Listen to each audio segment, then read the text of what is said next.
I'm going to talk about those two levels of security, the coarse-grained and the fine-grained, because for most of the customers that I work with, they are operating at both of these levels. They want guardrails as a backstop to everything that's going on in their environment, but then they want fine-grained access controls, often at scale, in their large environments.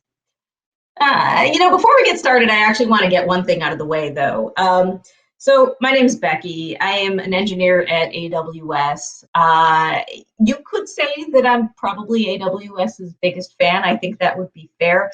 But in addition to being a fan of the cloud and a real enthusiast for building on the cloud, I'm also a bit of a math enthusiast. And this whole Pi Day thing, I just want to get this off my chest. The better universal constant is actually tau. Pi is 1/2 of tau.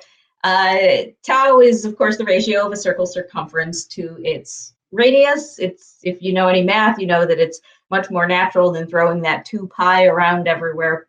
But of course, it's AWS's birthday is in March. It's not in June. So here we are. Happy Pi Day, but tau is actually the constant that you want. So in preparing for this talk, I was thinking through kind of like kind of S3's and AWS's history of data access controls. And that would be interesting to go and find the original press release of S3, and I found it. Here it is, March 4th, Pi Day, or half Tau Day, 2006. And I found this interesting sentence in this. The press release is very interesting. It's an interesting kind of bit of cloud history. Now 15 years past. Amazon S3 is storage for the internet. Now, and I thought about that sentence, and I thought about in the 15 years since then, because S3 is now a teenager. S3, if we're in the United States, it could go to high school and might start driving a car. In those 15 years, we have really added a lot to this statement, Amazon S3 is storage for the internet, thinking through all of these data access controls that we've added. So I thought it would be really interesting to kind of go through and give you what, in my own personal opinion, are the best of. We're only going to be here a half hour. If I wanted to talk about all of the security controls available in S3, I'd be here for a lot longer than half an hour. We get a whole day of events to cover different phases of security controls available in S3 and in AWS. But I'm going to sort of give you my perspective on sort of the best of on these two themes, coarse-grained and fine-grained. And hopefully you learn something that you may want to go and explore a little bit more for your own environment. Now, big picture here, when I talk to particularly enterprise customers who are trusting us with these critical data and workloads in the cloud, and they tell me about their priorities, their business goals in securing their data and workloads in AWS. And everybody has different words that they use to describe it, but there are all kinds of variations on this theme. These customers, they say to us, they're like, look, I have an organization, I might have thousands of people working in it, tens of thousands of people. But the employees of this organization, these are, I'll put this in quotes, me. These are employees of my organization, people who are authorized to access something within it.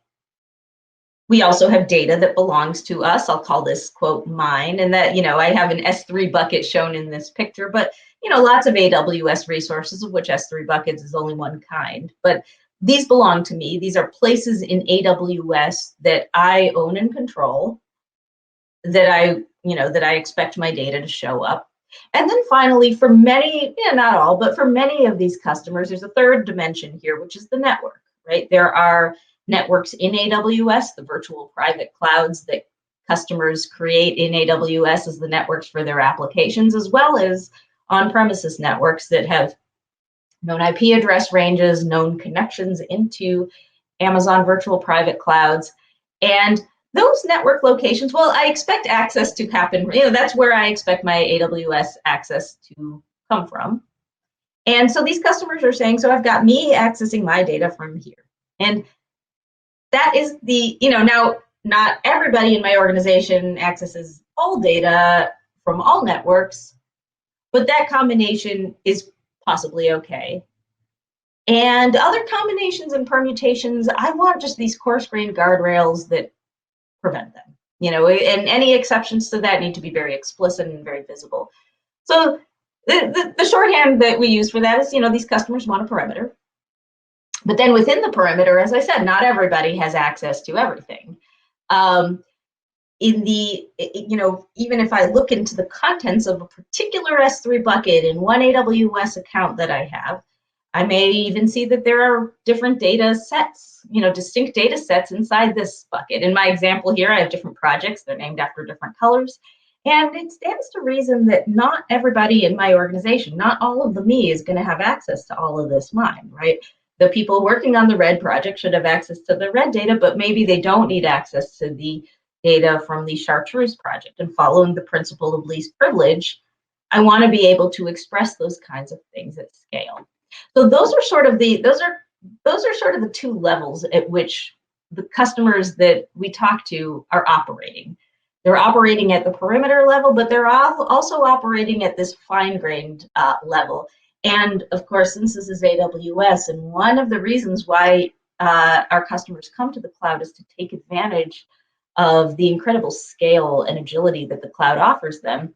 Anything we do, we always have to think about how is this going to work at scale for large customers with many buckets and a lot of data and many employees and many groups and many projects.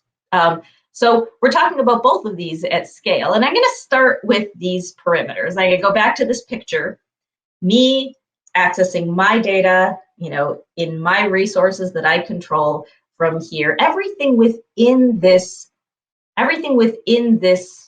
ellipse here is something under my control.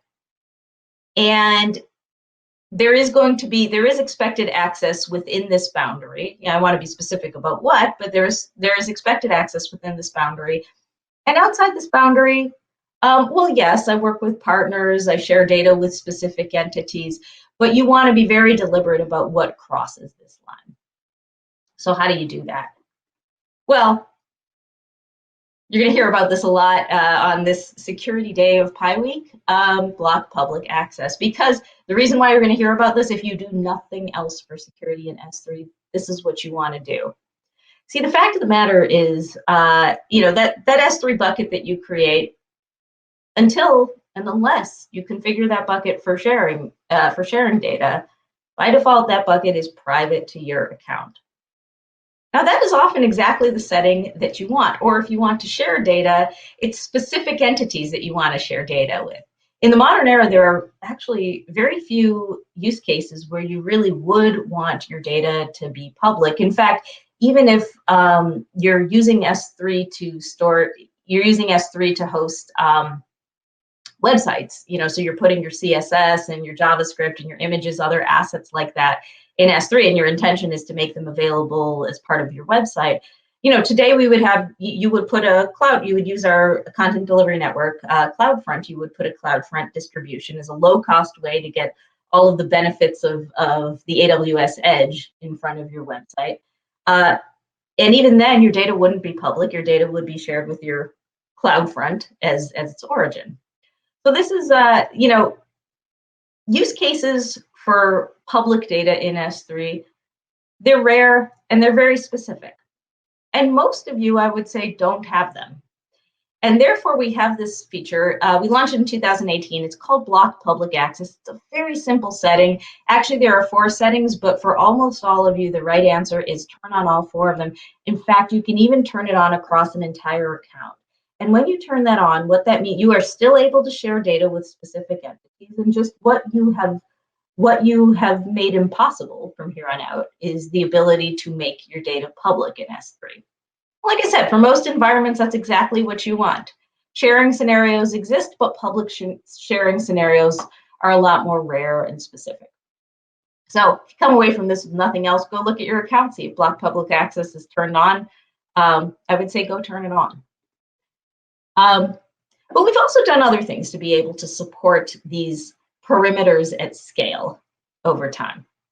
Now, like I said, when you create that S3 bucket, it's available only within your specific account. But it's very common for customers to want to say, you know what, no matter how else this data is being shared, there are certain security invariants that I want to express, certain things that I want to be true, no matter what else has been done with this bucket. And a picture like this is a very common thing for customers to say that they want to do. They have a bucket full of data. The data, it might be shared within my organization. And in an organization, the organization is actually an AWS service that indicates a set of accounts grouped together for billing purposes, kind of in a one-to-one relationship with the with the customer. So there might be several accounts in my organization needing access to this bucket, but the thing I definitely don't expect is someone outside the organization to be accessing this bucket. And so a couple of years ago, I think this was either 2017 or 2018, we launched this IAM condition called Principal Org ID. Now, if you don't read IAM, I recommend actually learning how to read IAM. But if you don't read IAM, I will read this policy to you. It's a deny policy, which means nobody's getting access. Basically, I'm cutting off access to a category of requests. I'm cutting off access to requests that do any S3 action on this bucket that do not come from my organization. I haven't yet shared this data with anybody, but basically what I'm saying is no matter what other policies are in play here, if they're not in my organization, they're not getting access to this data. And this is great shorthand because the principals, the colors in my organization, well, that could be a very large set, right? That could be thousands or tens of thousands of different AWS accounts. But a shorthand like this allows you to say, well, if they're not in that group, if they're not mine, they're not going to get access to my data. So this is an example of one of these really straightforward controls. We also, and this is brand new, we launched this in December of 2020, we launched in S3 a data ownership control. You kind of flip that problem around and you think about, oh, okay, well, I have identities in my organization, employees of my organization who, of course, they have access to my data. And so what I want to make sure is that as they're interacting with data in AWS resources in S3, as they are reading data, as they're writing data, I want to make sure that all of their interactions are once again within my perimeter. All of their interactions are within S3 buckets that are part of my AWS universe and not some other part of AWS. Well, we launched this resource account. Resource account, again, it's shorthand for this is an S3 bucket owned by this account. Now you can see how that's really useful at scale because in a dynamic environment, buckets come, buckets go, new buckets get created tomorrow, a new application deploys in this account. And, once again, I'm just trying to cut off access to any buckets outside this account. So I wanted to cover everything that's not in this account, and this shorthand allows me to do that. Finally, that other dimension of the perimeter is the network. It is often true that there are particular network locations that you expect your S3 access to happen from. Now, unlike the other two dimensions, resource ownership and identity that I just talked about, with networks, you would never really use network as your sole means of authorizing access. It's always a secondary signal, but it's a very useful signal. You want the request to be authenticated and authorized and come from an identity who you gave specific access to this data. But then as a secondary signal, you want to check, are they coming from a network location that I'm expecting them to come from? And we have some great, over the years, we have launched some great controls along that theme. So if you are familiar with if you're familiar with networking in AWS, you're probably come across the concept of an Amazon virtual private cloud. And what this is this is the network for all of your infrastructure that you would run in AWS. It's a customer-controlled network. As a customer, you control the IP addresses, you control the firewall rules, You have a great deal of, in fact, security controls in this network. And around 2015, we were working with customer. In 2015, we launched the first VPC endpoint, and it was a reaction to customers saying, okay, I'm running my applications in this private, virtual private cloud. These applications, of course, they're reading and writing data to S3 because that's a really common thing to do with an application. And I said, hey, Amazon, I'm running in an Amazon network. I'm talking to an AWS service. Can you give me private connectivity there? And so the very first VPC endpoint in 2015 was a VPC endpoint to S3 that did exactly that. It gave customers private connectivity to S3. They no longer needed an outbound route to the internet to reach S3. Now, why is that interesting from a perimeter perspective? Well, there's actually two reasons why it's interesting. The first reason is with this traffic going through a VPC endpoint, our auth system now can track that and authorize it as part of the request. What that means in particular is that with the VPC endpoint, I became able to write policies on my resource that say, you know what, if the access is not coming from this VPC, I'm not expecting it. I'd like to deny it. And we also went a step further back in 2015 as we launched this VPC endpoint, and all of the, I think it's in the high double digits number of VPC endpoints we offered to other AWS services since then. These VPC endpoints, they come with another feature called the VPC Endpoint Policy.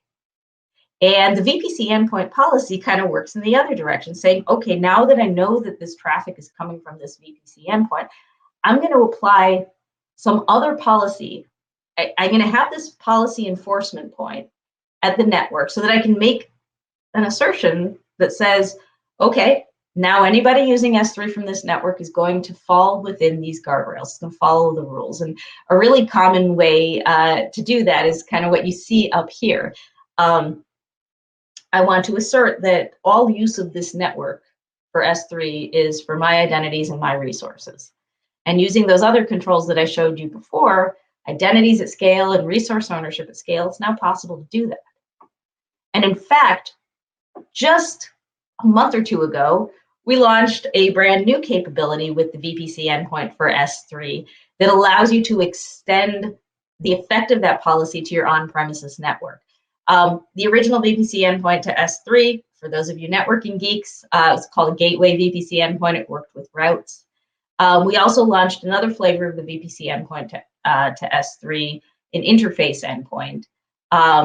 That is, many of the later VPC endpoints follow this pattern where they appear at, in fact, private IP addresses in your VPC, which makes them connectable. So if I have this on-premise network with it some kind of interconnect into the VPC, so say a direct connect or a VPN, it can reach those addresses and it can send your S3 traffic through them. And the interesting part here is then it's subject to that VPC endpoint policy. So you've taken those network-wide security invariants and you have spread them across not only to across your VPC, but also extended them to your on-premises network. So I just gave you a bunch of details here. The net of all of these perimeter controls is it lets customers get back to that picture. My identities, my resources, my networks. The combination of those might be okay, but anything that crosses that boundary, a customer wants to make it so that by default their environment doesn't allow it. So that's what all of these things together achieve. And this is, of course, not the whole of that topic. This is just sort of a best of, according to me. But of course, within that, not everybody's going to have access to everything. So let's talk a little bit about fine-grained access management at scale and maybe a few of the best ofs there. This is actually a very lengthy topic. So I'm going to just sort of cherry pick some of the things that I think are the most powerful tools applicable to a wide range of AWS use cases. So back to this bucket. Many of you probably have S3 buckets structured somewhat like this. Different prefixes in S3 corresponding to different data sets. The different data sets with different kinds of permissions, different people authorized to access that data within your organization. And ever since there was an IAM in AWS, and in fact, S3 even predates IAM because it's that original of an AWS service. But IAM and S3 have always been this really powerful combination where IAM gives you this fine-grained flexibility down to specific objects in S3, and this ability to wildcard. So what the policy statement that you're looking at here, it might be assigned to a person or a role who works on the green project or an application that's part of the green project. You'll see that it's able to read data that's under the green project prefix. And you'll see that it's also able to, maybe this application or this human has a need to list out the contents of the green project. So the second statement's letting them do that. And in fact, there's a lot of granularity here a lot of power and granularity here that I'm not even showing you. For example, S3 objects support tags. And tags in AWS means attribute-based access control. It means that if you tag these objects, you can write policies that are on the basis of matching attributes of the objects to attributes of the caller. I'm not showing you that here, but I'm just trying to illustrate here the degree to which you have this fine-grained control. So now, but the theme of all this is at scale, right? How does this work at scale? Now, up to a certain scale, up to a certain number of kind of fixed data sets in S3, that approach with these policies and in fact, a bucket policy if the data needs to be shared outside the account, these approaches work really well. They're straightforward. You have your policy all in one place. You can look at it and see who has access to what. But as these data sets become more and more numerous, we had customers say, well, actually we need a way to manage these discrete access patterns separately from one another. And there were two reasons that customers were saying this to us. One reason was just the simple issue that the S3 bucket policy, the IAM policies, they started to, a lot of these customers have a lot of data. They started to run into character limits of the policies. But even more fundamentally than that, they were thinking in terms of operational safety, manageability, blast radius, right? If you're talking about a single policy document to rule everything, the blast radius of modifying that to add new use cases, well, these customers were saying, actually, we're looking for a way to model these discrete sharing scenarios where I might have many different, we've talked to customers who offer subscriptions to their own customers for data sets. And they have a few more subscribers than what they would want to model in a single policy. So in 2019, we introduced this concept called the S3 access point. An S3 access point, you can think of this as an alternative endpoint to the bucket. In fact, we give it a different DNS name. It's subject to all of the same policies. So all of the security setup you made, all your block public access, all of your IAM, all of this works. But it gives an alternative endpoint that, importantly, has its own policy attached to it. This alternative endpoint has its own policy that grants access maybe to a particular data set for a particular use case. And you can have many of these access points. And in fact, once you start using access points, the policy on the bucket actually gets a lot simpler. The bucket policy may have a few statements, denying access to not me, denying access from not here, these guardrails, these invariants. But as far as sharing goes, they say, okay, so within these guardrails, I'm going to let these access points do the sharing because I know these guardrails are in place. I know what the outer limits are. And then I'm going to let each of these use cases be managed as a discrete entity. So that's something worth looking at. We're very excited about access points and kind of what they mean for data lakes and these larger scale data use cases. Now, thinking about some more fine-grained access, if you think about data security, probably one of the first concepts that come to your mind is probably encryption, right? Encrypting your data at rest. And for a long time, S3 has supported has supported various modes of encryption in S3. Like, for example, there's you want the absolute simplest options, server-side encryption, SSE, S3. You just turn it on, and S3 encrypts it at rest, behind the scenes with its own key. You don't even need to worry about it or configure anything else. But you know that one of the benefits of encryption is it actually gives you the opportunity to have two different points of access control to the data.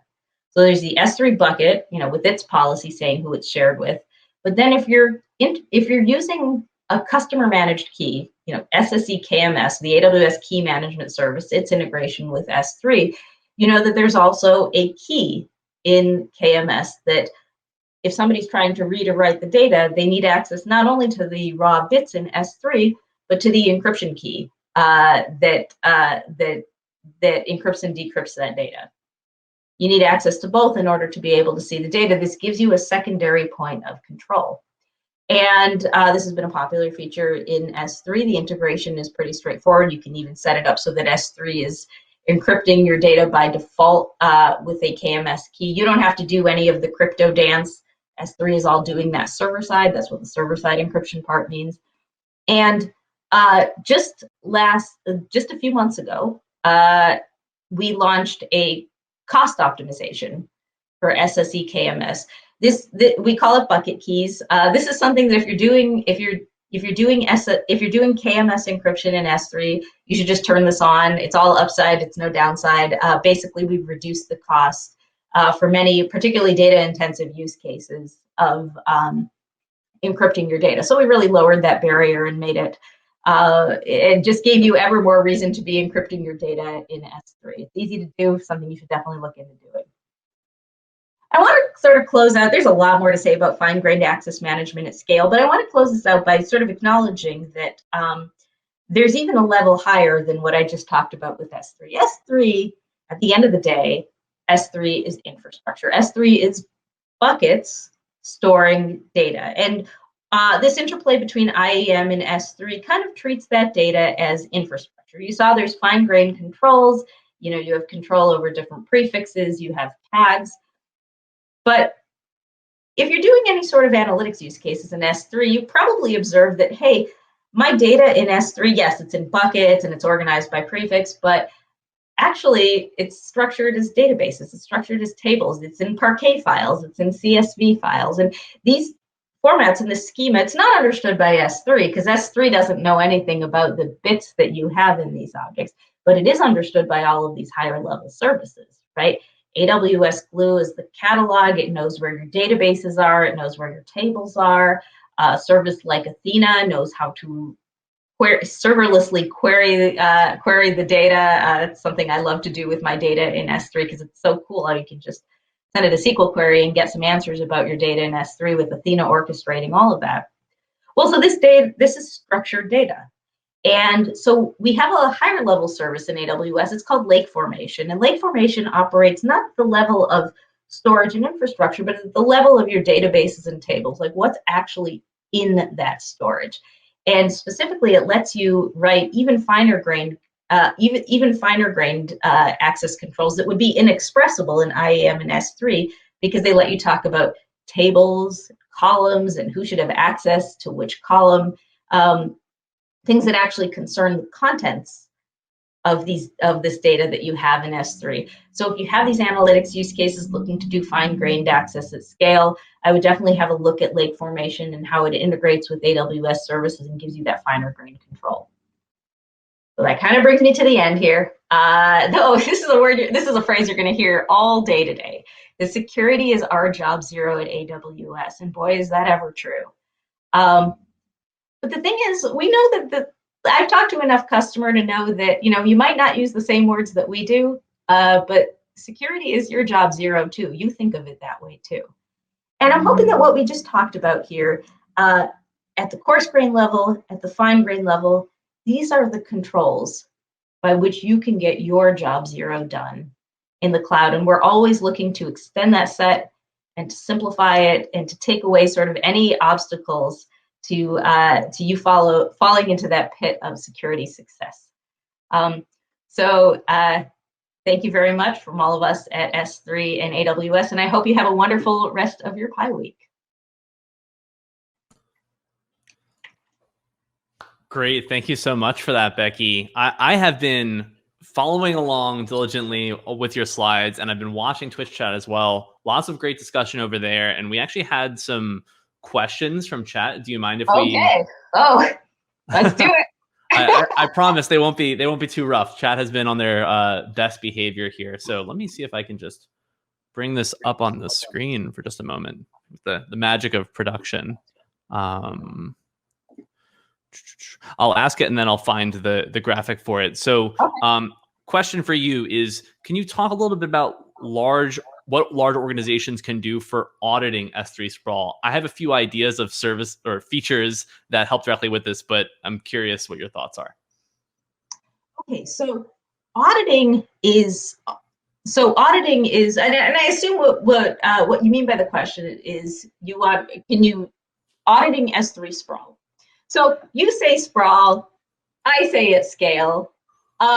Here's how that works. An S3 bucket is local to your account unless it says otherwise. There's no way to get data out of an S3 bucket unless there was like literally a policy on it that says that this data is being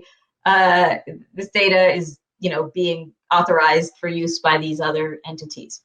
And so that would be my first point. Like if you wanted to do an assessment across an account, or across a large organization with hundreds of accounts, of where is this S3 data accessible to, I would focus on, you would ensure that block public access is on in all of these accounts. And in fact, using an organization's feature called service control policies, you would probably be very specific about who even gets permission to call these block public access APIs so that it's not being turned off. You'd ensure the block public access is on, and then you would do an audit of the bucket policies. And that tells you sort of the outer bound of what you need to know. Now you can in fact make your job simpler with these buckets. I showed you in this talk, I showed you a lot of statements that were denies. Mm-hmm. And it's not because I'm negative. It's because these deny statements they're assertions, right? Nobody can override them once they're there. So if you have auditing mechanisms that are going around and looking for specific deny statements, you know that these invariants are going to hold. At a higher level in AWS, using our management services, other things you should know about for auditing, I find a very useful tool is AWS Config. The config service makes periodic snapshots of your environment. It simplifies this task of going around and trying to find everything and look, because it will tell you have these S3 buckets, and it's all there kind of. You can in fact have that rolled all the way up to your organization so that you get a single snapshot, a single report, so that your analysis tools kind of have an easier job and don't need to run around to lots of different accounts. You probably also want to audit changes that get made to S3. You probably want both detective and preventive controls there. On the preventive control side, to write an S3 policy requires you to have permission to S3 put bucket policy. So in your organization, you can be very specific about who gets that IAM permission. And then on the detective side, in CloudTrail, that is absolutely an event that your detective tools can be looking for when a policy changes in S3. They can look and make sure that it's what you want. So these are the tools for kind of both preventive and detective kind of auditing activities at scale. Wonderful. Some other things that come to mind for me, something like S3 Lens, and I guess the terms S3 at scale and sprawl or what have you. There's so many fronts to really assess here, but S3 Lens is a really good one. I know someone mentioned that in chat. And then I think, going back to basics, deeply understanding like IAM 101, to your point before, is that when you talk about a deny IAM access policy statement, that is an explicit deny, which means that if you are really trying to define a firm line in the sand such that no other sort of resource could have superseding access to allow, any of those explicit deny statements are essentially superseding. And so things are secure by default. You have to opt into access. But if you ever write an explicit deny, that is always a top level consideration, at least to my understanding. Is that correct? Absolutely. And in fact, bringing to mind, recently we published a blog article in our security blog. It was about use of access points. Like it was about a practical use of S3 access points, which I talked to a little bit here, but it sort of highlighted for me kind of this separation of duty, guardrails on one hand and sharing on the other hand, and sharing kind of within those guardrails. In this scenario, in this scenario talked about in the blog post, the bucket policy had a bunch of deny statements on it, and then another statement saying, okay, and access points do the sharing. But if you look at the deny statements, you know exactly the circumstances under which, you know the limits under which these access point policies can share data. Over on the access point part, you know, data was being shared with this entity and that entity, all kind of allowable scenarios. And what that allowed you to do is it allowed you to give it allowed you to give your developers permission to share data with the access points, to write those policies, because you knew that the bucket policy was in place, that they didn't have permission to edit, with a bunch of deny statements that sort of circumscribed what they could be doing there. And I thought that was a really interesting use case because it showed how you could have the perimeter around the bucket on the one hand, but the good agility in sharing with the access points on the other hand. Yeah, definitely. And sort of more on the inbound side here, we have another question showing up on screen. In what ways can customers have security for a subset of data in files to specific accounts, like giving access only the most recent 2 years of data in files? Now, I'm thinking of things like row-level access control in S3, but then we also seems to be approaching like lifecycle management with the sort of time access. So any advice here? That's right. Yeah. So to answer your question, you also mentioned lifecycle policies, right? It might be true that once data reaches a certain age, you want to transition into other storage classes in S3 for cost reasons, or even expired. So these are all things I would think about if you're talking about age of data. I would think about that problem kind of holistically. What are you actually trying to do with this data after 2 years? Yeah, exactly. Moving, the intersection of security and cost savings and the management of your data there's no one broad sweeping brush that we can paint with that will solve everyone's problem. But if the most important thing is to solve that pointed problem, there are certainly tools and best practices to do that. And moving data between buckets or naming conventions and all of that, there's a number of ways to sort of solve that problem. For sure.